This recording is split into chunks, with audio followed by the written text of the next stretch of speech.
ಕಾಣೂರನು ಅತಿ ಕ್ರೂರನು ಘನಘೋರನು ಧೀಮಂತನು ಏಕೈಕನು ಜಗ ಬೆಳಗೋ ದೀಪ ಏನು ಶತಕೋಟಿ ಮನಗಳು ಹಲಸೋ ಹಿತವನು ಬಯಸುವ ಕಡು ರಾಕ್ಷಸನು ರಕ್ಷಕನು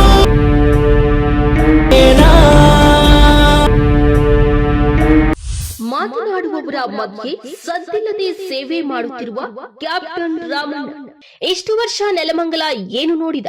ಭರವಸೆ, ಭಾಷಣ, ಚುನಾವಣೆಯ ದಿನ ಮಾತ್ರ ನೆನಪಾಗುವ ಜನ. ಇನ್ನು ಸಾಕು, ಜನರು ಈಗ ಹೇಳುತ್ತಿದ್ದಾರೆ, ಮಾತನಾಡಿದವರು ಯಾರು, ಕೆಲಸ ಮಾಡಿದವರು ಯಾರು?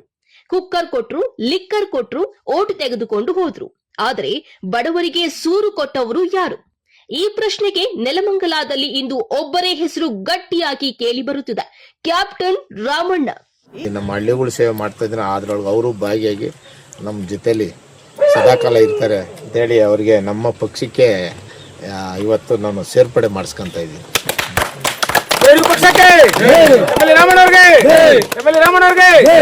ನನಗೆ ಬಹಳ ಖುಷಿಯಾದ ದಿನ ಏನಂದ್ರೆ, ನಾನು ಈ ಭಾಗದಲ್ಲಿ ಬೇಜಾನ್ ಮನೆಗಳು ಆಗ್ಲೇ ಒಂದು ಸುಮಾರು ಹೆಗ್ಗುಂದ ಮತ್ತೆ ಬೆಂಚನಹಳ್ಳಿ, ದಾಸನಹಳ್ಳಿ, ಕರಿಮಣ್ಣೆಲ್ಲ ಆಗ್ಲೇ ಕೆಲಸ ಒಂದು 3 ತಿಂಗಳಿಂದ ನಾನು ಸತತ ಆಗ್ಲೇ ಕೆಲಸ ಮಾಡ್ತಾ ಇದ್ದೀನಿ. ಕಾಣೂರನು ಅತಿ ಕ್ರೂರನು ಘನಘೋರನು ಧೀಮಂತನು ಏಕೈಕನು ಜಗ ಬೆಳಗೋ ದೀಪ ಏನು ಶತಕೋಟಿ ಮನಗಳು ಹಲಸೋ ಹಿತವನು ಬಯಸುವ ಕಡು ರಾಕ್ಷಸನು. ಇವರು ಘೋಷಣೆ ಮಾಡುವವರಲ್ಲ, ಇವರು ಪೋಸ್ಟರ್ ರಾಜಕಾರಣ ಮಾಡುವವರಲ್ಲ.